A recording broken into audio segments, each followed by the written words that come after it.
పేతురు యోహానులు దేవాలయంలోనికి ప్రవేశించబోతుండగా అతడు వారిని చూచి పేతురు యోహానులను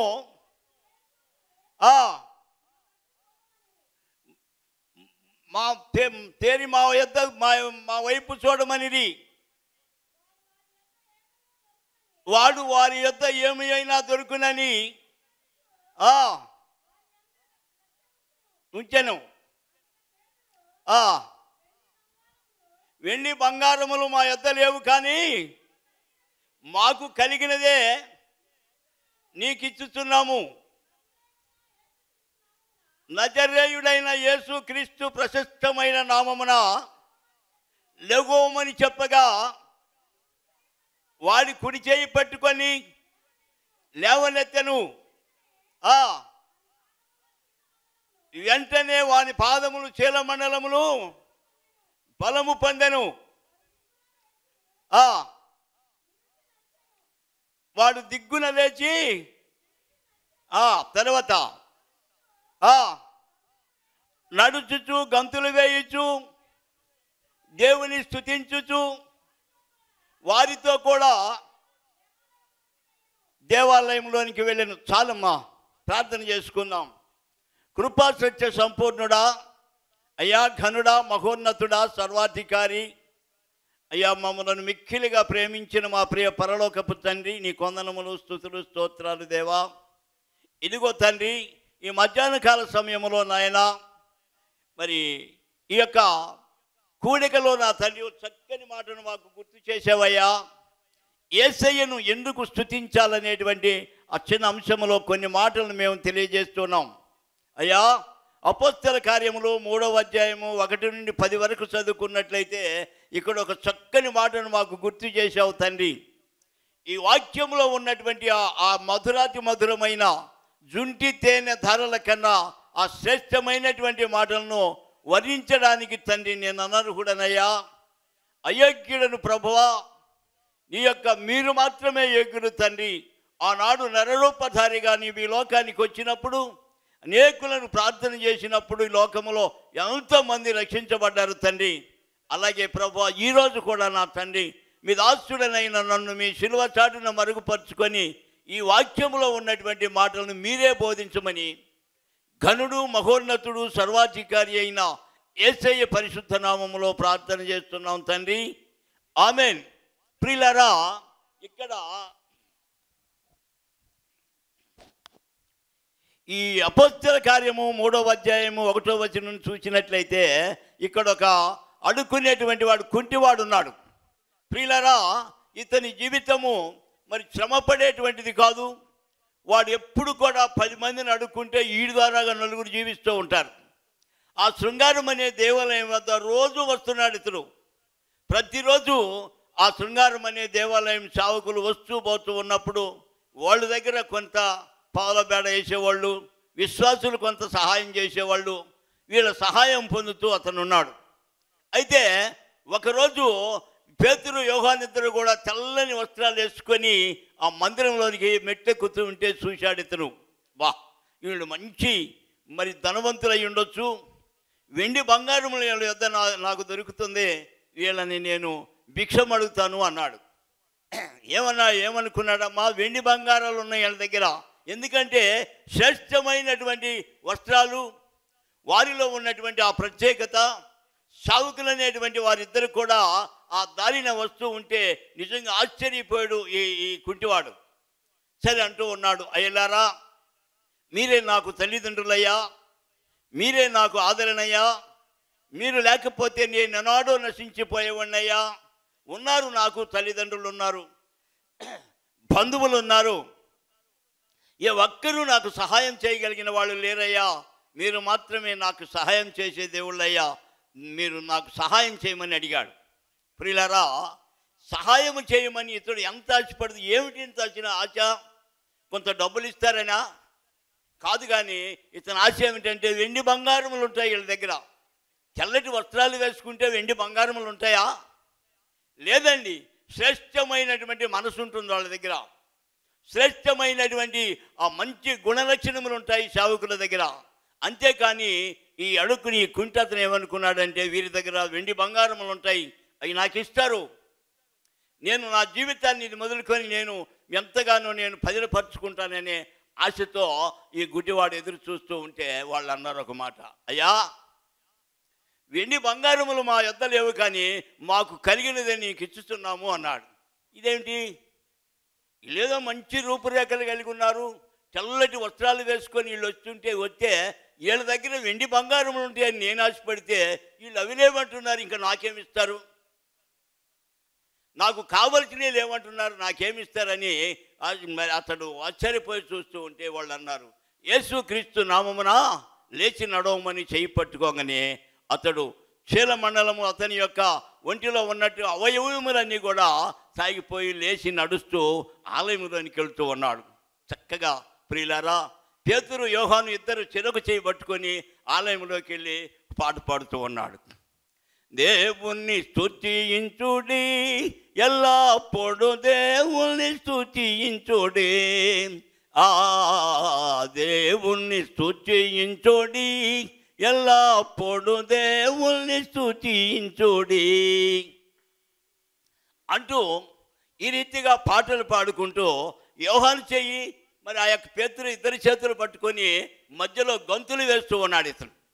ప్రియులరా, కూర్చున్నటువంటి విశ్వాసులు ఆశ్చర్యపోయి, ఈడేమిటి ఆ మెట్ల దగ్గర ఉన్నాడే ఈ కుంటివాడు, రోజు ఆ మెట్ల దగ్గర ఉండి అడుక్కునేవాడు లేచి ఎడుకొచ్చారు ఏమిటని ఆ పేతురు యోహానుల వారి వైపు ఆశ్చర్యపోయి చూస్తున్నారు.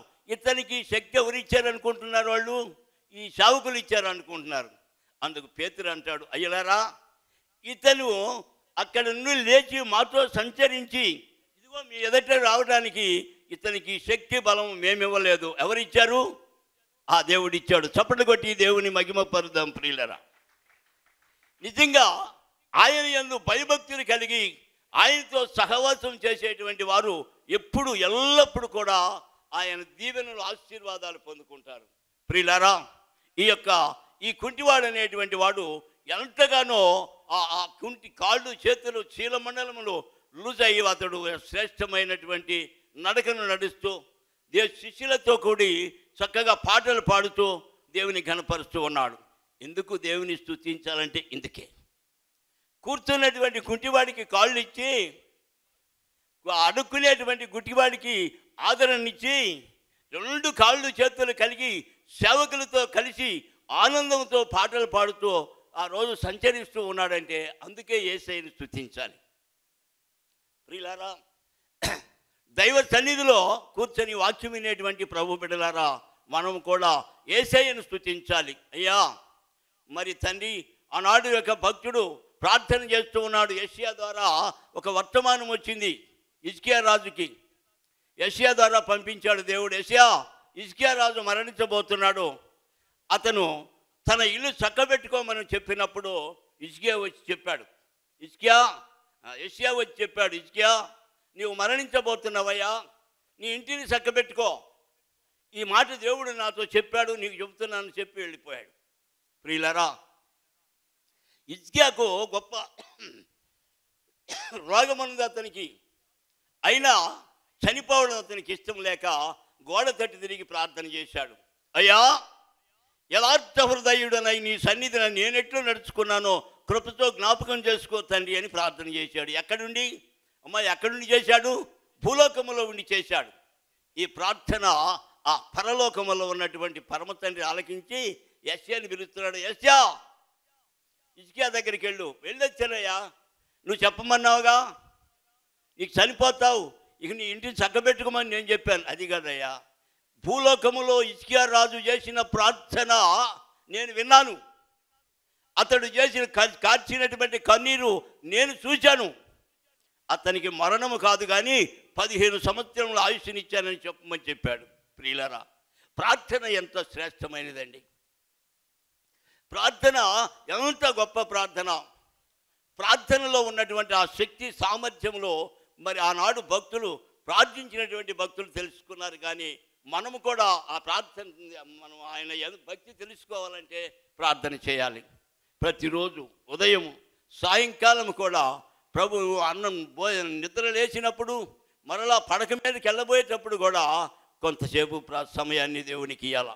అలాగిస్తే ఇదిగో హిజ్కియా రాజు ఎంతగా ఆశీర్వదించబడ్డాడో అలాంటి దీవెన ఆశీర్వాదాలు మనం కూడా పొందుకుంటాం. చూడండి, మరొక మాటను గుర్తు చేస్తాను. లూకా సువార్త 7వ అధ్యాయము 36 నుండి చదువుకుందాం. లూకా సువార్త 7వ అధ్యాయము 36 నుండి మనం చదువుకుందాం. ఆ ఊరిలో ఉన్న పాపాత్మురాల విషయం అది. చదువు.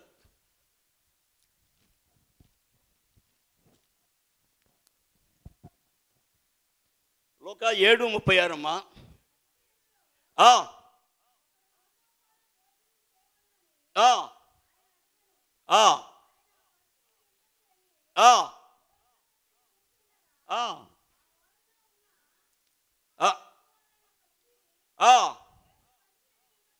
యేసు పరిసయ్యుని ఇంట భోజన పంక్తిలో కూర్చున్నాడని విని ఒక బుడ్డితో అత్తరు తీసుకొని వచ్చాను.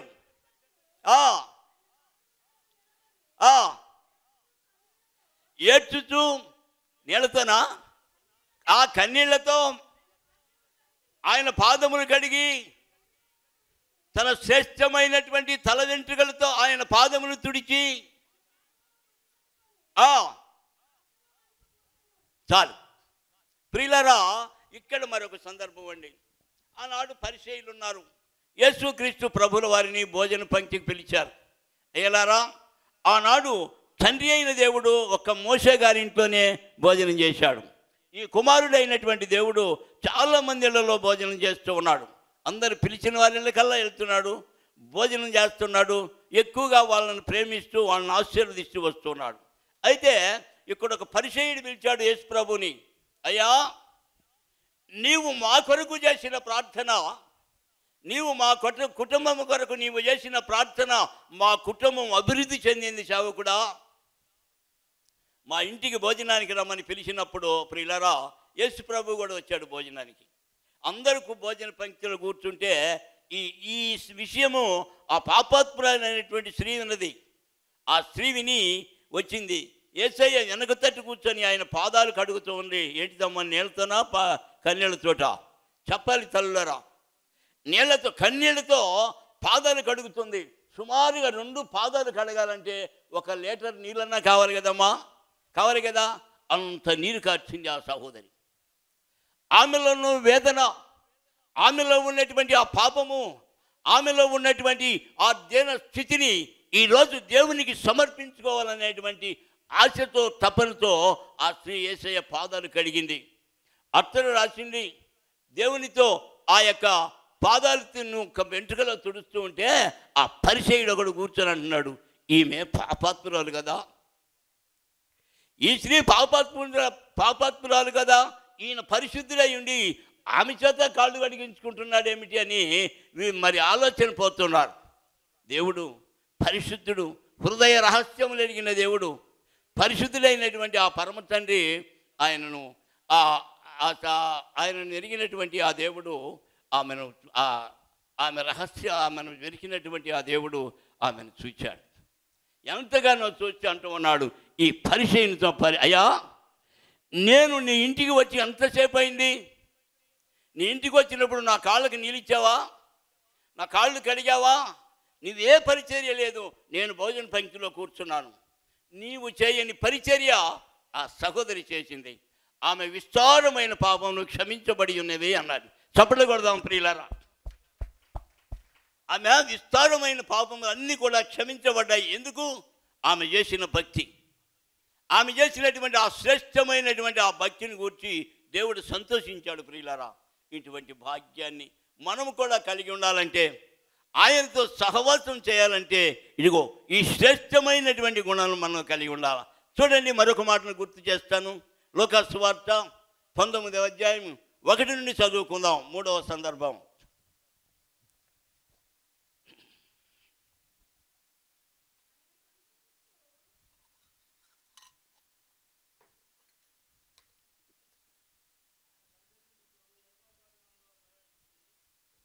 చదువయ్యా. దాని గుండా పోవచ్చుండెను.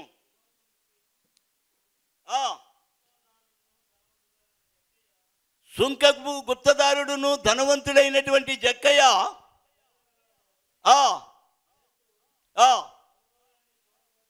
యేసు ఎవరో అని చూడగోరెను కానీ పొట్టివాడైనందున జనులు గుంపుగూడి ఉండుట వలన చూడలేకపోయాను. చాలు ప్రియులారా, ఇక్కడ ఒక సందర్భం అండి. జక్కయ్య అనేటువంటి వాడు ఆత్మీయ విషయంలో అతడు పొట్టివాడు. ఎందుకంటే అతనిలో ఉన్నటువంటి ఆశ అమితమైనటువంటి ఆశ. ఇంకా ధనం అనేటువంటిది ఇంకా ఇంకా సంపాదించాలనేటువంటి ఆశ. అతడు ఆ యొక్క మరి సుంకం వసూలు చేసేటువంటి వాడు.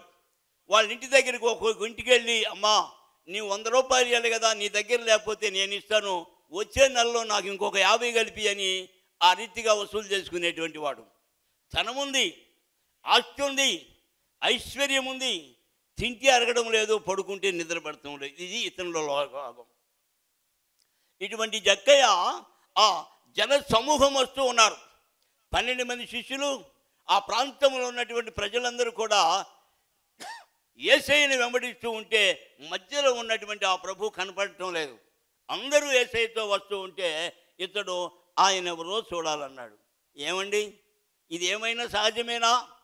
ఎప్పుడు 12 మంది శిష్యులు ఆయన వెంట ఉండి ఆయనతో ఆయనకి పరిచర్యలు చేస్తుంటే వాళ్ళు కూడా ఈయన దేవుడా మానవుడా అని ఏది నిర్ణయం లేకుండా ఉన్నారు. తన వెంట ఉన్నటువంటి ప్రజలు కూడా ఆయన దేవుడా మానవుడా ఇదే ఆలోచన. దేవుడైతే మనతో ఎందుకుంటాడు? ఎక్కడో దేవుడు ఆ కొండల్లోనో దేవాలయంలో ఉంటాడు. సరే మనుషుడైతే ఈ అద్భుతాలు ఎందుకు చేస్తున్నాడని ఎవరు కూడా ఆయన దేవుడు మానవుడు అనేటువంటి విషయాన్ని నిర్ణయించలేకపోయారు. ఇటువంటి వాడిని చూడాలని జక్కయ్య అనుకున్నాడు. అసలు ఏమైనా సాధ్యమేనా అమ్మా? ఎప్పుడు దేవుని మందిరంలోకి వచ్చి ఆరాధన చేసిన వాడు కాదు, పాటలు పాడుతుంటే వీడు చప్పట్లు కొట్టినవాడు కాదు, దేవుని వాక్యం చెప్తూ ఉంటే సావుకుడు చెబుతుంటే విన్నవాడు కాదు. అటువంటి వాడు ఆయనెవరో చూడాలని ఆశపడ్డాడండి. ప్రియులారా, ఎంత గొప్ప భాగ్యం! ఒక పాపి అయినటువంటి మానవుడు పరిశుద్ధుడైనటువంటి ఆ దేవుణ్ణి చూడాలి, ఆయనెవరో చూడాలనే ఆశతో తపనతో ఆ జక్కయ్య చూస్తూ ఉంటే, ప్రియులారా చూస్తున్నాడు. జక్క ఒక చెట్టు ఎక్కాడు, వస్తున్నాడు జనసమూహంలో. మరి కింద ఉంటే వీడికి కనపడడం. మేడి చెట్టు ఎక్కాడు. చెట్టు ఎక్కి ఆ గుబిరిలో కూర్చున్నాడు, కోతి కూర్చున్నట్టు చూస్తూ ఉన్నాడు. అతడి ఆలోచన ఏంటంటే, ఆయనెవరో నేనెవరో ఆయన చూడకపోయినా ఆయనెవరో నేను చూస్తే చాలు, నేను ఆయన్ని గుర్తిస్తాను అనుకుని జక్కయ్య ఆశతో ఆ గుబురులో వండి చూస్తూ ఉన్నాడు. ప్రియులారా, ఈ జన సమూహంలో ఉన్నటువంటి యేసు ప్రభు వారిని విడిచిపెట్టి ఆ జక్కయ్య దగ్గరికి వస్తున్నాడు. మేడి చెట్టు దగ్గరికి వచ్చి, జక్కయ్య దిగిరా, నేడు నేను నీ ఇంట ఉండవలసి వచ్చింది అన్నాడు. ప్రియులారా, ఎంత గొప్ప ప్రేమ అండి! ఒక పాపిని ప్రేమించాలంటే, ఒక పాపిని పరిశుద్ధునిగా మార్చాలంటే, ఒక పాపిని తన చేయబట్టుకొని నడిపించాలంటే ఆయన మాత్రమే రక్షకుడండి. పాప పరిహారార్థో రక్త ప్రోక్షణం ఆవశ్యకం, తద్రక్తం పరమాత్మనేమా పుణ్యయాగదాన బలియాగం అన్నారు. అంటే మానవుని పాప పక్షాలకు పరమాత్మ బలియాగమై రక్తం చిందించాలి. ఎవరు? మానవుల కొరకు రక్తం చిందించిన వాళ్ళు భూలోకములో ఎంతోమంది ఉన్నారు. 33 కోట్ల దేవతలు ఉన్నారు. మన పితరుడైనటువంటి అబ్రహాం గారు ఈ 33 కోట్ల దేవతలను పూజ చేశాడు, కానీ మేలు పొందుకోలేదు, వినలేదు, ఆయన మరి స్వరం వినలేదు, ఆయన ద్వారా ఏమీ ప్రయోజనం లేదండి. ప్రియులారా, అటువంటి వారిని ఈరోజు అటువంటి జక్కయ్య దేవుని చూడాలని వస్తే ప్రభు, దిగిరా జక్కయ్య, నేను నీతో కూడా ఉండాలని ఆశిస్తున్నాను అన్నాడు. జక్కయ్య ప్రియులారా, అరే పాపి అయినా నేరస్తుడైనా దేవుని చూడాలంటే అసలు ఎంత తపన, ఎంత ఆశ కలిగి వెంటనే చెట్టు దిగొచ్చాడు. ఇంకా నేను అనుకున్నాను, అయ్యా ఈ ధనం చాలదయ్యా, ఇంకా సంపాదించాలి, ఆ తర్వాత వెంట్రుకలు నరవాలి, ఇది నాలాగా మోకాళ్ళ నొప్పులు వస్తే అప్పుడు వస్తాలయ్యా అనలేదండి. జక్కయ్య అనంత పాపి అయినా వెంటనే దిగొచ్చినప్పుడు ఇంటికి తీసుకుని వెళ్ళాడు. ప్రియులారా, జక్కయ్య ఇంటికి ఎప్పుడైతే ప్రభు తన పాదములు పెట్టాడో, జక్కయ్య అంటున్నాడు, అయ్యా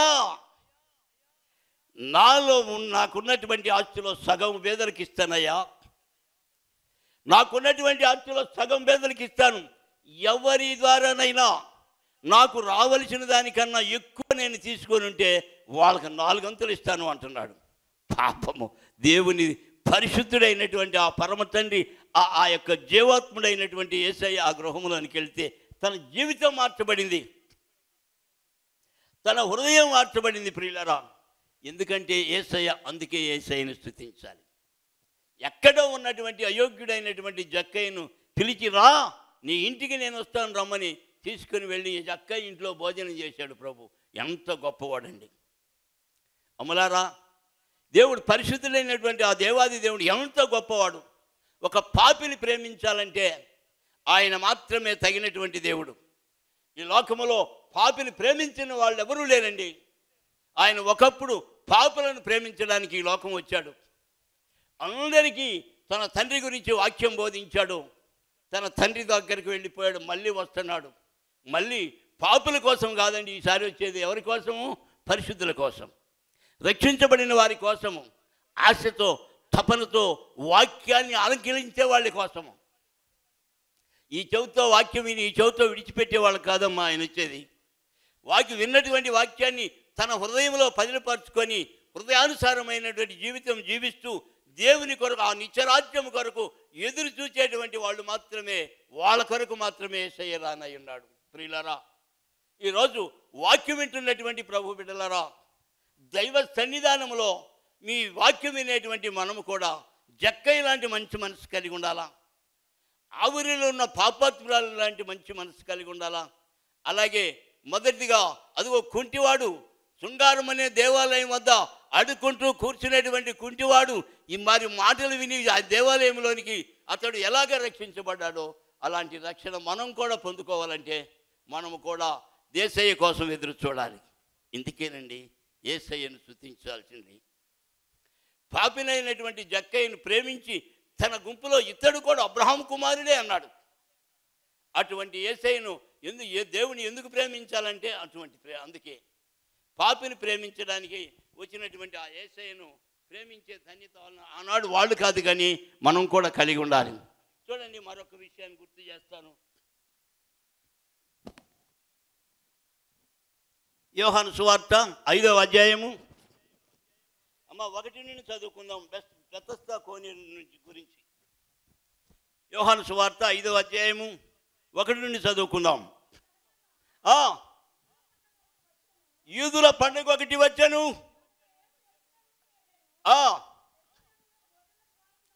యెరూషలేములో గొర్రెల ద్వారము యొద్దకెరా, హెబ్రీ భాషలో బెతస్దాను కోనేరు కలదు.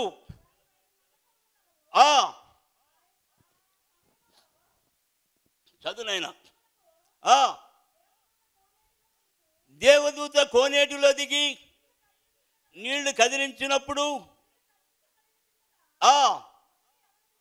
మొదటి ఎవడు ఆ నీటిలో దూకునో వాడు ఎట్టి వ్యాధి గలవాడైనా బాగుపడను గనుక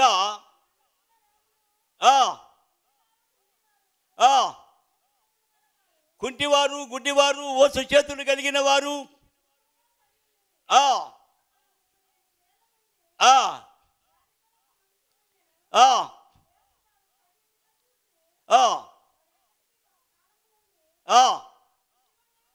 ఇతడు బహుకాలము నుండి ఇక్కడే ఉన్నాడని గ్రహించినటువంటి ప్రభువు, ఇదిగో రక్షించబడగోరుచున్నావు అని అడిగాను. ఎంత గొప్ప భాగ్యం అండి ప్రియులారా. యేసు ప్రభుల వారు ఆ బెతస్దా కోనేరు దగ్గరికి వచ్చాడు. ఆ కోనేటిలో ఆ నీళ్లలో ఒక దేవదూత ఎప్పుడు వస్తుందో ఎప్పుడన్నా కానీ వచ్చినటువంటి ఆ దేవదూత ఆ నీటిని అలా కదిలించినప్పుడు ఎవడు అందులో నీళ్లలో దూకుతాడో వాడు పసిపిల్ల దేహం వలె రక్షించబడి ఆదరించబడి వాడు ఎంతగానో వాడి జీవం మరి ఆశీర్వదించబడుతున్నాడు. ప్రియులారా, ఎంతోమంది వస్తున్నారు. దేవదూత ఎప్పుడైతే నీళ్ళలో చేయబెట్టి కదిలించడం చూస్తున్నాడో వెంటనే దూకుతున్నాడు. ఇక్కడ ఒకడు ఉన్నాడండి, 38 సంవత్సరాల నుండి ఒక వ్యాధిగ్రస్తుడు ఉన్నాడు. అక్కడ పరుపేసుకొని పడుకున్నాడు. అమ్మా, రక్షించబడాలని వచ్చినటువంటి వాడికి ఈ పరుపు, ఈ ఆనందం వచ్చే పోయాలని చూస్తూ ఉంటాడు. కానీ తను రక్షణ అనేటువంటి దాన్ని వాడు ఆలోచన చేయడం లేదు. ప్రియులరా, ఇతడు చాలా నుంచి అక్కడే ఉంటే ఎవరు వచ్చిన వాళ్ళు ఎవరు, అబ్బాయి నువ్వు చాలా లైందిరా వచ్చి ఏంటి ఇంకా కూర్చొని ఉన్నావు, నీకన్నా ముందు వచ్చిన వాళ్ళు రక్షించబడిపోతున్నారు, నువ్వు అప్పుడు వచ్చినవాడు ఇంకానే ఉన్నావు ఏంటి అని అడిగిన వాళ్ళు లేరు. అయ్యా నేను రక్షించబడాలని, అయ్యా నా వ్యాధి నుండి నేను స్వస్థత పొందాలని వచ్చాను అయ్యా అని వీడు చెప్పినోడు కాదు. వీడి జీవితం అదేగా జరిగిపోతుంది. ప్రియులరా, ఇతని మనసులో ఉన్నటువంటి ఉద్దేశం, ఇతనిలో ఉన్నటువంటి ఆ ఉద్దేశం గ్రహించినటువంటి ఆ యేసుక్రీస్తు ప్రభుల వారు అంటున్నాడు, ఇదిగో రక్షించబడగోరుతున్నావా అన్నాడు. అయ్యా రక్షించబడకపోతే నేనెందుకు వస్తానయ్యా ఇక్కడికి? నాకు ఇల్లుంది, వాకిలుంది, అందరి బంధువులు అందరూ ఉన్నారు, కానీ నేను ఇక్కడికి ఎందుకు వచ్చాను? నేను రక్షణ పొందటానికి. మరి ఎందుకు ఇన్నాళ్ళు ఉన్నావు? నాకు ఎవడన్నా సహాయం చేస్తాడు. ఎవడు చేస్తాడండి సహాయము? ఎవడు చేస్తాడు సహాయము? ఎవడికి వాడే ఎగిరి నీళ్ళలో దూకటం, రక్షించబడి వెళ్ళటం.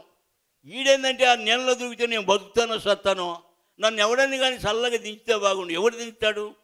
యేసు ప్రభుల వారు అంటున్నాడు, నువ్వు వెళ్ళి వచ్చావంటే అయ్యా నిజమే నేను రక్షించబడటానికి వచ్చాను అన్నాడు.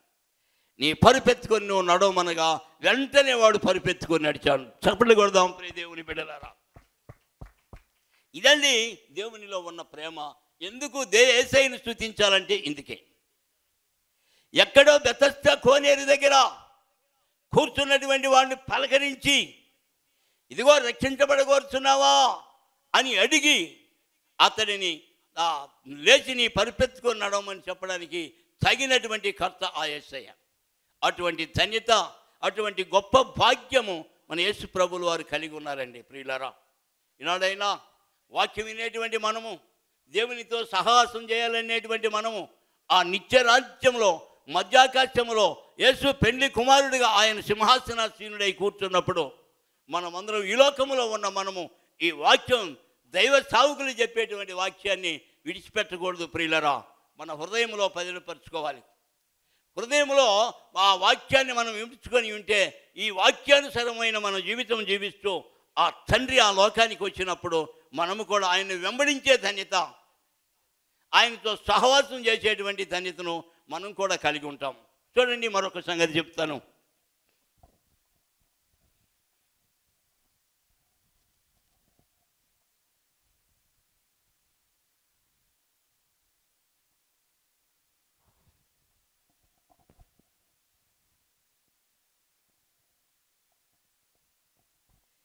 అమ్మ లూకాసు వార్త 7వ అధ్యాయము 1 నుండి చదువుకుందాం 10 దాకా. ఇక్కడ ఒక శతాధిపతిని గురించి మనం చూస్తాం. లూకాసు వార్త 7వ అధ్యాయము 1 నుండి చదువుకుందాం.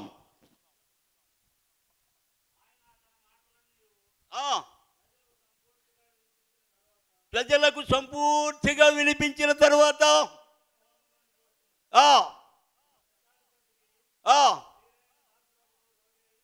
ఒక శతాధిపతికి ప్రియుడైనటువంటి దాసుడు రోగి అయి సావసిద్ధమై ఉండెను. యేసును గూర్చి విని ఆయన వచ్చి తన దాసుని స్వస్థపరచవలెనని ఆయనను వేడుకొనుటకు యూదుల పెద్దలను ఆయన యొద్దకు పంపెను. అయ్యా, నీ వలన ఇదిగో ఈ మేలు పొందుటకు అతడు అర్హుడు, యోగ్యుడు. అతడు మన జనులను ప్రేమించి మన సమాజం అందరము తానే కట్టించనని ఆయనతో చెప్పిన. చాలండి ప్రియులరా, ఇక్కడ ఒక శతాధిపతి ఉన్నాడు. ఈ శతాధిపతి అనేటువంటి వాడు ఒక 100 మంది మీద అధికారి. ఈ అధికారికి ఒక సందర్భం వచ్చిందండి. తన దాసుడు, తన పనివాడు రోగి అయి మంచం మీద ఉన్నాడు. ఎవరన్నా ఉన్నాడండి? పనివాడు రోగి అయి ఉంటే బాధపడే యజమానుడు ఉన్నాడా? లేడు. వీడి కాకపోతే ఇంకొకడు అనుకునేవాళ్ళు. కానీ ఈ శతాధిపతి అనుకోలేదు. అతని రక్షించబడటానికి, అతన్ని ఆదరించబడటానికి, అతడు వ్యాధి నుండి మరి కోలుకొని స్వస్థత పొంది మనలో ఒకడిగా తిరగాలనే ఆశతో ఆ శతాధిపతి ఆశించి తన దగ్గర ఉన్నటువంటి వాళ్ళను పిలిచాడు. అయ్యలారా, ప్రభు దగ్గరికి వెళ్ళండి. ఇదిగో నా దాసుడు స్వస్థపరచబడాలి, వాడు వ్యాధి బాధల నుండి విడిపించబడాలి, వాడు రక్షణ పొందాలి, మనలో ఒకనిగా వాడు కూడా తిరగాలయ్యా, పోయి యేసు ప్రభువుకు చెప్పండి అని చెప్పినప్పుడు వాళ్ళు వెళ్ళారు. ప్రభు దగ్గరికి వెళ్తే ప్రభుతో అంటున్నాడు, అయ్యా శతాధిపతి ఇదిగో నీ వలన మేలు పొందటానికి అతడు అర్హుడు. నీ ప్రజలందరూ కూడా వాక్యం బోధించడానికి కూర్చొని వినడానికి ఒక మందిరం కట్టించాడయ్యా ఆయన. అతడు నీ మేలు పొందుకోవటానికి అతడు యోగ్యుడు, అతడు దాసుడు, మరి బాగులేకున్నాడయ్యా, అతన్ని రక్షించమని చెప్పాడని చెప్పినప్పుడు ప్రియులరా, నిజంగా యేసు ప్రభు తన ఇంటికి వస్తూ ఉన్నాడు.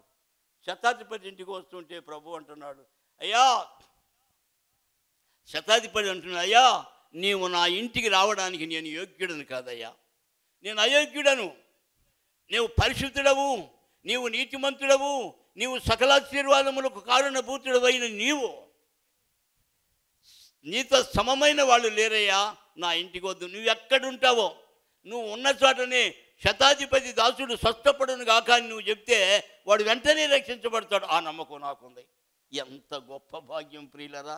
ప్రభుని ఎరగనివాడు, వాక్యం ఎప్పుడు విననివాడు, దేవునితో సహవాసం లేనటువంటి వాడు శతాధిపతి నా ఇంటికి రావద్దయ్యా, నేను పాపినయ్యా, పరిశుద్ధుడవైన నీవు నా ఇంటికి వచ్చి నా ఇంటిలో ఉన్నటువంటి పాపమును నీ వశం చేసుకోవద్దయ్యా, నువ్వెక్కడుంటే అక్కడ శతాధిపతి దాసుడు స్వస్థపడును గాక అంటే చాలు, ఆ నమ్మకం నాకుంది అంటున్నాడు.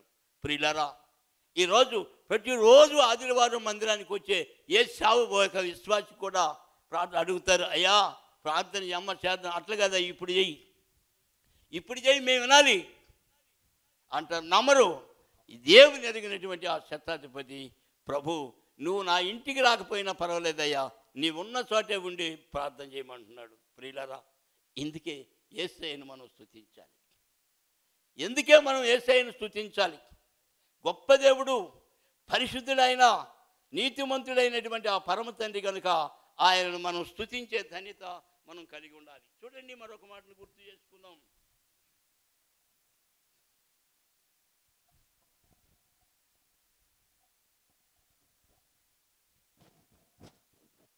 యోహాను సువార్త 2వ అధ్యాయం 1 నుండి చదువుకుందాం. ఆ ఊరిలో వివాహం గురించి చదువుకుందాం. కానాను ఊరిలో యోహాను సువార్త 2వ అధ్యాయం 1 నుండి చదువుకుందాం. గలిలయలోని కానాను ఊరిలో ఒక వివాహం జరిగెను. యేసు తల్లి అక్కడ ఉండెను. యేసును ఆయన శిష్యులను ఆ వివాహమునకు పిలువబడిరి.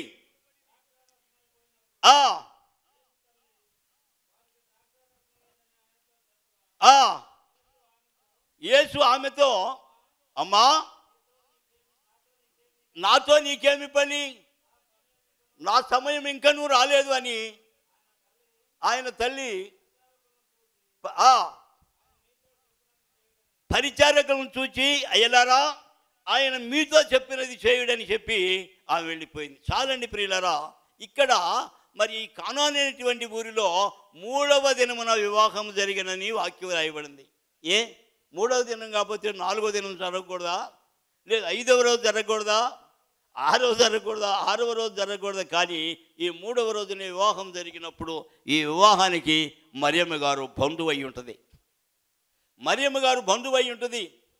ఆమె వచ్చింది, కుమారుడు వచ్చాడు, యేసయ్య వచ్చాడు, శిష్యులు 12 మంది కూడా ఆ వివాహానికి పిలువబడ్డారు. ప్రియులారా, ఈ పెళ్లిలో ఒక సందర్భం జరిగింది. అందులో ద్రాక్షరసం అయిపోయింది. ఆమె అనుకున్నది, అయ్యా ఈ ద్రాక్షరసం అయిపోయింది. ఆనాడు పెళ్లి చేసుకునేటువంటి వారు ఎంత మత్తుగా ద్రాక్షరసం పోచారో వాళ్ళు బలా మంచి పనివాడు, ఈయన మంచి పెళ్లివాడు మంచోడు అంటారు. ద్రాక్షరసం లేకపోతే ఆ పెళ్లివాడిని అనుకోరు అసలు. ఆ సందర్భంలో మరియమ్మ చెప్పింది, అయ్యా ప్రభువా ద్రాక్షరసం అయిపోయింది అని. ప్రియులారా, ఆ ద్రాక్షరసం అనేటువంటిది తక్కువ చేయడమో లేదు చేసిన దాన్ని ఎక్కువగా వడ్డించడమో ఏదైనా కానీ అయిపోయింది. అప్పుడు మరియమ్మ అడిగింది, ప్రభు అంటూ ఉన్నాడు, అమ్మా నాతో నీకేమి పని, నా సమయం ఇంకా రాలేదు. ఏమిటి ఆ సమయము? ఆ తండ్రి పరలోకములో ఉన్నటువంటి ఆ పరమ తండ్రి ఆయనకి సహాయం చేయాలి, ఈయన ఇక్కడ ఆశ్చర్యకార్యం చేయాలి. తర్వాత శిష్యులతో చెప్పింది పనివాళ్ళతో, అయ్యలారా ఆయన మీతో చెప్పినది చేయండి, ఆయన ఏం చెప్తాడో చేయండి అని చెప్పి ఆమె వెళ్ళిపోయింది. సమయం అయినప్పుడు వాళ్ళని పిలుస్తూ ఉన్నాడు. శిష్యులను పిలిచిగో 6 రాతి బాణలు ఉంది ఇక్కడ, వాటిని శుభ్రంగా నీటితో ఉంచండి అన్నారు. ప్రియులారా, ఆ పని వాళ్ళు అంచుల వరకు నింపారు. ఆ తండ్రి ఆ ప్రార్థన చేసి ఒకరిని పిలిచయ్యా ఇది తీసుకెళ్ళి ఆ పెళ్ళి అధిపతికి ఇవ్వమని చెప్పినప్పుడు ద్రాక్షారసం తీసుకెళ్ళి అక్కడ ఆ మంచినీళ్ళు తీసుకెళ్తే ఆ అధికారి తాగినప్పుడు అద్భుతంగా ఉందంట. అయ్యా చాలామంది ముందు మంచి ద్రాక్షారసం ఇచ్చి రాను రాను చివరికి వచ్చేవరకు జబ్బు రసం ఇస్తారు, నువ్వేంటయ్యా ముందు జబ్బు రసం ఇచ్చి వెనక తక్కువ మంచి రసం ఇస్తున్నావు అని చెప్పి అన్నారంట. అదేమో మనుషులు చేసింది ఆ ద్రాక్షారసం. ఈ మనుషులే ఇది ఎవరు చేశారమ్మా? ఇది ఎవరు చేశారు? లోకరక్షకుడు చేసినటువంటి ప్రార్థన, ఆయన ప్రార్థన ద్వారా జరిగినటువంటి ఆ మంచినీళ్ళు జరిగిన ఆ అద్భుతం. ప్రియులరా, ఈ అద్భుతాలు మనం కూడా పొందుకోవాలని ప్రతి విశ్వాసి ప్రభుత్వ సహవాసం చేసేటువంటి వారుగా ఉండాలి. అందుకే యేసయ్యను స్తుతించాలి. ఎందుకమ్మా? ఎందుకు? దేవునిలో ఘనత ఉన్నది, దేవునితో శ్రేష్టమైన ఇవులు ఉన్నాయి కనుక అందుకే మనం యేసయ్యను స్తుతించాలి.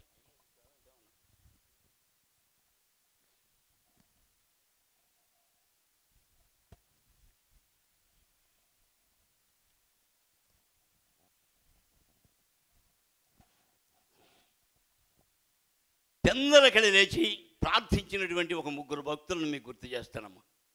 మరి ఈ మొట్టమొదటిగా సంఘం అనేటువంటి వధువు, ఆమె షోళమితి అనేటువంటి వధువు ప్రార్థన చేసింది. రెండవదిగా రేయి మొదటి జామున, రెండవదిగా అబ్రహాము చేశాడు, మూడవది యాకోబు చేశాడు. చూడండి వాళ్ళు చేసినటువంటి ప్రార్థన మీకు గుర్తు చేస్తాను.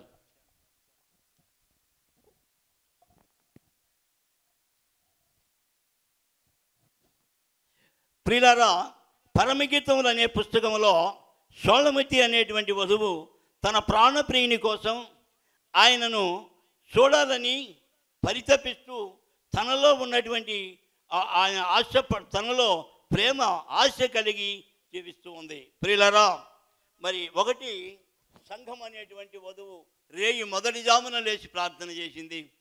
రెండవదిగా మన పితరుడైనటువంటి అబ్రహాం గారు కూడా రేయి మొదటి జామున లేచాడు. మూడవది యాకోబు కూడా రేయి మొదటి జామున లేచి ప్రార్థన చేశారు. చూద్దాం, ఈ ప్రార్థనలు మనం గుర్తు చేసుకుందాం. అమ్మా, పరమగీతములు 7వ అధ్యాయము 12వ వచనం చదువుకుందాం. పరమగీతములు 7వ అధ్యాయము 12వ వచనం చదువుకుందాం. ఎప్పుడయ్యా? రాత్రిరా? తెల్లారినాక? రేయి మొదటి జామున పెందల కదా ద్రాక్షవల్లులు చిగురించెనో లేదో, వాటి పువ్వులు వికసించెనో లేదో, గాడివ చెట్లు పూత పట్టెనో లేదో, సోతమురము చాలయ్యా. ఎక్కడంట? ఎక్కడ ప్రేమ సూచనలు తెలిపేది? ద్రాక్షవనములో. ప్రభునందు ప్రియులరా, ఈ వధువు అనేటువంటి సంఘము ఆ పెళ్లి కుమారుడైనటువంటి ఆ యేసుక్రీస్తు ప్రభువుల కోసం ఎదురు చూస్తుంది. అయ్యా, ఈ లోకములో నాకు భర్త ఉన్నాడయ్యా, పిల్లలున్నారయ్యా, తల్లిదండ్రులు ఉన్నారు, అత్తమామలు ఉన్నారు, కానీ ఇదిగో ఈ లోకములో నుండి ఆ లోకానికి చేర్చాలంటే వీళ్ళ వశం కాదయ్యా, వీళ్ళ వల్ల కాదు. అందుకు నీవు సమర్థుడవు తండ్రి. అందుకే నేను రక్షించబడ్డాను. నాలో ఉన్నటువంటి సమస్తము తీసివేసుకున్నాను. క్రామ, క్రోధ, లోభ, మోహ, మదమశ్చర్యములను తీసివేశాను. శరీరాశ, నేత్రాశ, జోపుడమనే లోకాచలను విడిచిపెట్టాను. వీటన్నిటిని విడిచిపెట్టి నీ కోసం ఎదురు చూస్తున్నానయ్యా. ఎప్పుడు వస్తావు ప్రియుడా? నీ రాక కోసం నేను ఎదురు చూస్తూ ఉన్నాను.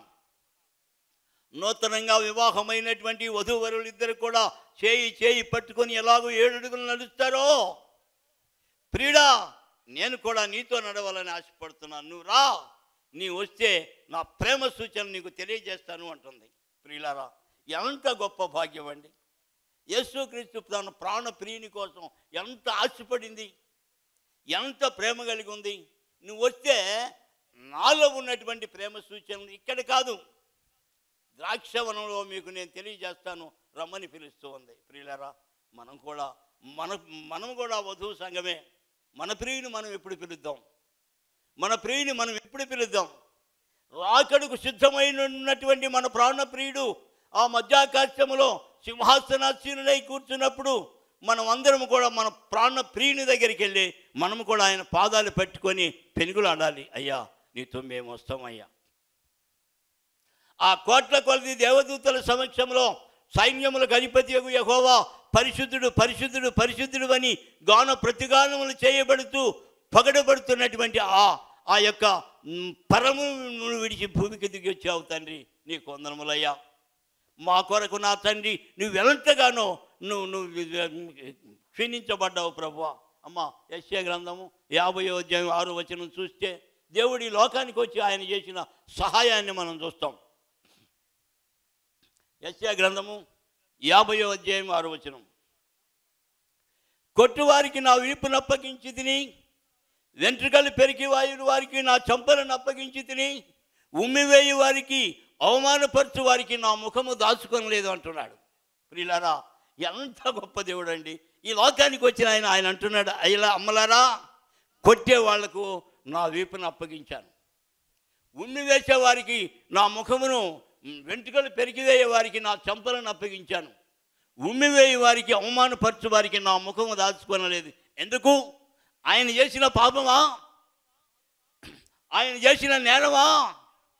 పరమ తండ్రి ఆయన నిత్యము స్తుత్యాగము చేయబడుతూ పగడబడుతున్నటువంటి ఆ యేసయ్య ఈ లోకానికి వచ్చి, ప్రియులారా, నీ కోసము నా కోసము, ఈ లోకములో ఉన్న సర్వమానవాళ్ళ కోసము ఆయన కొట్టే వారికి తన వీపును అప్పగించుకున్నాడు. ప్రియులారా, ఆనాడు యూదుడు ఆ యొక్క కొరడాలతో ఆ గ్యాలపు ముళ్ళు అమర్చబడి ఉంటుంది. చివరిన జబ్బే చీటలు లాగుతూ ఉంటే నాగడి చాళ్ళ వలె దున్నబడుతూ ఉంది. రక్తసిక్తమై తన శరీరంలో ఎంతగానో బాధపడుతున్నాడు. ప్రియులరా, ఆయన మనందరి కోసం ఆయన సమర్పించుకున్నాడు. ఉమ్మివేయి వారికి తన ముఖము ఇలా తిప్పుకోలేదు, తుడుచుకున్నాడు. కానీ ఏమాత్రం కూడా వాళ్ళని అడగలేదు. ఎందుకురా బాబు నా మీద ఉమ్మేస్తున్నారు, నేనేం చేశానని అడగలేదు. అదే అంత శ్రమల్లో కూడా తండ్రిని అడిగితే, తండ్రి ఈ శ్రమలు నేను భరించలేనయ్యా, నన్ను రక్షించవని తండ్రిని అడిగితే రక్షిస్తాడు. మన రక్షణ ఎట్లా? మనం రక్షించబడేది ఎట్లా? ఆయనదే ఆ తండ్రిని అడిగితే మనం ఏనాడో నశించిపోయేవాళ్ళం. మనందరి కోసం ఆయన తన యొక్క శరీరమును చేల్చబడి ఎంతగానో బాధపడుతూ ఆయన తన రక్తమును కార్చాడు. ప్రియులరా, ఆ గోల్గొతా కొండపై తన శరీరమును 328,200 రక్తబొట్లు కార్చాడు. అంటే 6 లీటర్ల రక్తం. ప్రియులరా, మానవుని శరీరంలో ఉండేది 6 లీటర్ల రక్తమే. అలాగే మన దేవుడు కూడా మానవుడిగా ఈయన ఈ లోకానికి వచ్చాడు కనుక ఆయన కూడా 6 లీటర్ల రక్తం కలిగి ఉన్నాడు. ప్రియులరా, ఇటువంటి భాగ్యం యేసయ్య మన కోసము, నీ కోసము, నా కోసం, మన అందరి కోసం తన పరిశుద్ధమైనటువంటి రక్తమును ఆఖరి బొట్టు వరకు కార్చినటువంటి పరమ తండ్రి. ఆయన ఈ లోకానికి రాకపోతే మనం ఏనాడో నశించిపోయి ఉండేవాళ్ళం.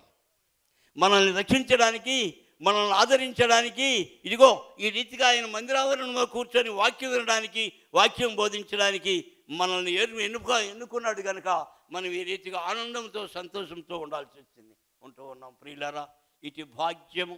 ఎందుకు? యేసయ్యను స్తుతించాలంటే ఇందుకే. ఆయన స్తుతించడం వలన మనకు మేలు కలుగుతుంది కనుక అందుకే స్తుతిద్దాం. మరొక మాటను గుర్తు చేసుకుందాం.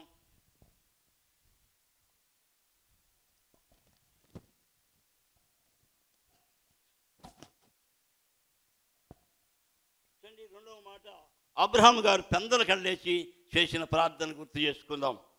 చూడండి, ఆదికాండము 22వ అధ్యాయము 3వ వచనం చదువుకుందాం. చదువు తల్లి. ఆదికాండము 22వ అధ్యాయము 3వ వచనం.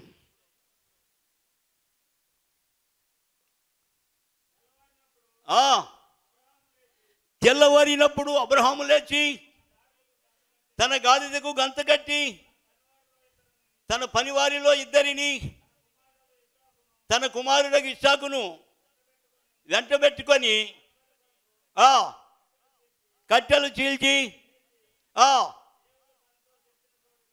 దేవుడు తనతో చెప్పిన చోటికి వెళ్ళాను. చదయ్య అదే 22:1 నుండి చదువుకుందాం.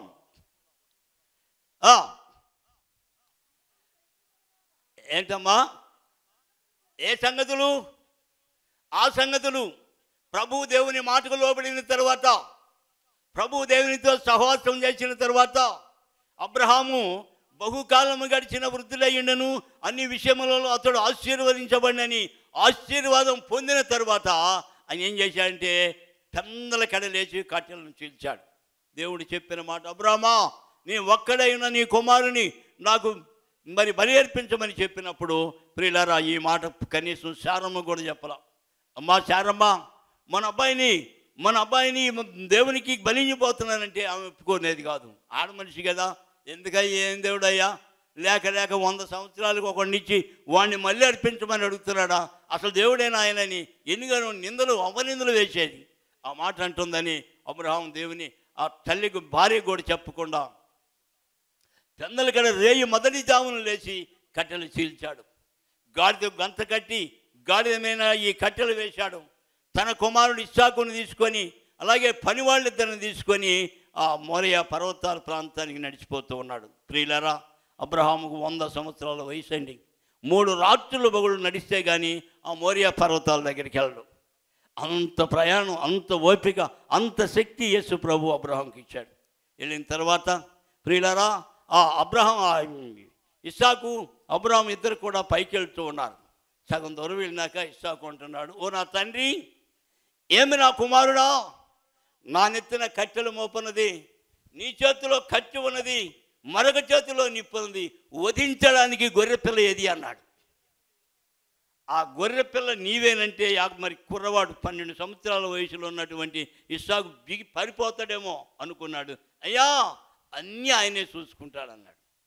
తీసుకుని వెళ్ళిన తర్వాత ఈ నెచ్చనున్నటువంటి మోపును తీసి చక్కగా బలిపీఠం పేర్చినని వాక్యం రాయబడింది. బలిపీఠం పెట్టి ఇస్సాకును బంధించి వంగబెట్టి కత్తిని బంధిస్తూ ఉంటే అప్పుడు అనుకున్నాడు ఇస్సాకు, అయ్యా 100 సంవత్సరాలు బిడ్డలు లేక నిందలు అనుభవించినటువంటి నా తండ్రికి నన్ను ఒక కుమారునిగా ఇచ్చి అవమానము దుఃఖము తీర్చివేసి సంతోషము కలుగు చేసినటువంటి దేవా, ఇంతగా ఆశీర్వదించినటువంటి దేవుడు అయిన నీకు లోబడి నేను నీకు అర్పించబడ్డ కంటే రెండవ మార్గం లేదు తండ్రి అని తల వంచాడండి. ప్రియులారా ఎప్పుడైతే ఇస్సాకు తల వంచాడో కత్తి ఎత్తినటువంటి కత్తి దించబోతూ ఉండగా పైనుండి స్వరం వినబడుతుంది, అబ్రామా నీ చేతిలో కత్తి దించో, అతన్ని ఏమి చేయబోకు అన్నాడు. ప్రియులారా ఈ మాట విన్నటువంటి అబ్రాము అలా పక్కకు చూసినప్పుడు అక్కడ కొమ్ములు తగులుకున్నటువంటి ఒక పొట్టేలు కనపడింది. ఆ పొట్టేలను తీసుకొచ్చి ఆ బలిపీఠం పెట్టి వధించి ఇద్దరు కూడా తిరిగి దిగి వెళ్ళిపోయారు ఆ పని వాళ్ళ దగ్గరికి. ప్రియులారా పెందల కడలేసి చేసినటువంటి ప్రార్థన, వధువు సంగము చేసింది ప్రార్థన, మేలు పొందుకున్నది. అబ్రాము చేశాడు, తన కుమారుని వధించవలసినటువంటి కుమారుని వధించకుండా తిరిగి సజీవుడిగా తీర్చుకొని రాగలిగాడు. ఇంకొక సంగతి గుర్తు చేసి నా మాటలు ముగిస్తాను. చూడండి 3వది యాకోబు చేసిన ప్రార్థన.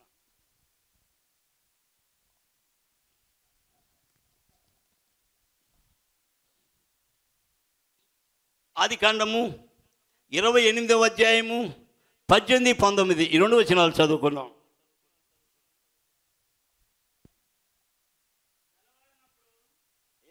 ఆదికాండం 28వ అధ్యాయం 18, 19.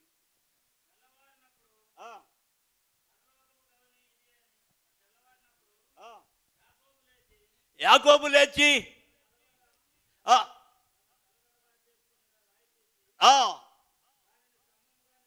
దాని స్తంభముగా నిలిపి దాని కొన మీద నుండి పచ్చను ఆ స్థలమునకు బేతేలు అని పేరు పెట్టాను. చాలయ్యా. ప్రియులారా మరి యాకోబు తండ్రి ఆ యొక్క ఏశావు ఆ యొక్క దేశత్వం అపహరించాడు. మోసగాడుగా జీవిస్తూ ఉన్నాడు యాకోబు. అన్నకున్నటువంటి దేశత్వాన్ని అపహరించాడు. భార్య జబ్బు కళ్ళు కలిగిన స్త్రీ అని ఆమెను మోసం చేశాడు. తన తండ్రికి అన్నకు రావాల్సినటువంటి దీవెన ఆశీర్వాదములు ఇతడు పొందుకున్నాడు. ఇటువంటి దీవెనలన్నీ పొందుకున్న తర్వాత ఒకరోజు ఏశావు అన్నాడు, ఈడు నన్ను మోసం చేశాడే, నాకన్నా చిన్నవాడయ్యుండి నేను పొందుకొని నేను దీవించబడినటువంటి ఆ దీవెనలన్నీ వాడు పొందుకున్నాను, వాడిని చంపేస్తానని తిరుగుతూ ఉన్నాడు. ఈ సంగతి తల్లి చెప్పింది యాకోబుకి. అయ్యా యాకోబు, నీ అన్న నిన్ను చంపాలని తిరుగుతూ ఉన్నాడు రా, వాడు ఘటికుడు. నిజంగా వాడు అడవికి వెళ్తే ఆ చిన్నపిల్లని మరి సూడిదని పాడిదనేటువంటి దేశం లేకుండా ప్రతిదానిని చంపేటువంటి కిరాతకుడు వాడు.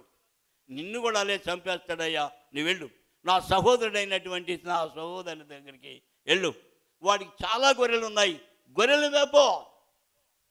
అందులో 2 కుమార్తెలు ఉన్నారు, మా సహోదరుడికి ఒక్కదాన్ని వివాహం చేసుకోమని చెప్పి పంపించాడు. ప్రియులారా, యాకోబు ప్రయాణమై వెళ్తూ ఉన్నాడు లాబాను దగ్గరికి. ఒక మధ్యరాత్రి అక్కడ చీకటబడింది. ఆ మధ్యరాత్రి అక్కడ పడుకుంటూ ప్రార్థన చేశాడు యాకోబు. ఏనాడు ప్రభువుని అడిగిన వాడు కాదు, ఏనాడు ప్రభువుని గుర్తు చేసుకునేటువంటి వాడు. వీడు మోసగాడు. అయ్యా, ఈ రాత్రి కాల సమయంలో ఈ అరణ్యంలో నిద్రిస్తున్నాను, నాకు కాపాడు. ఎందుకంటే వీడికి భయం వేసింది, ఏ పిలో కుక్క నక్క వచ్చిన తినేస్తే అని అప్పుడు దేవుని గుర్తు చేసుకున్నాడు. దేవుడు కూడా చూస్తున్నాడు, యాకోబు ఎప్పుడు ప్రార్థన చేస్తాడా, యాకోబు ఏనాడు ప్రార్థన చేస్తాడో ఆనాడు నా బిడ్డగా స్వీకరించాలి ఆయన ఎదురు చూస్తూ ఉన్నాడు. ప్రియులారా, యాకోబు రీతిగా ప్రార్థన చేసి పడుకుంటే అక్కడ ఒక దర్శనం కలుగుతుంది. ఆకాశము కొనుక్కు నిచ్చెన వేయబడింది, దేవదూతలు ఎక్కుతూ దిగుతూ ఉన్నారు. అక్కడ ఒక స్వరం వినబడుతూ ఉంది, యాకోబు, ఇది పవిత్రమైన స్థలము యాకోబు, ఈ స్థలాన్ని నీకు ఇస్తాను. ఈ తూర్పు మొదలుకొని పరమణ వరకు, ఉత్తరం మొదలుకొని దక్షిణం వరకు ఈ నలుదిక్కులు ఉన్నటువంటి ఈ ప్రాంతంలో ఉన్నటువంటి భూమి అంతా నీకు ఇస్తాను. నీ తర్వాత నీ కుమారులకి ఇస్తాను, నీ బంధువులకి ఇస్తానని చెప్పినప్పుడు ప్రియులారా వెంటనే లేచాడు యాకోబు వెంటనే లేచి తన తల కింద ఉన్నటువంటి రాయిని తీసి నిలిపి దానికి నూనె పోసి ఆ స్థలానికి బేతేలు అని పేరు పెట్టాడు. ఎందుకంటే యేసయ్యను స్తుతించాలంటే ఇందుకే, యేసయ్యతో సహవాసం చేసేది ఎందుకంటే ఇందుకే.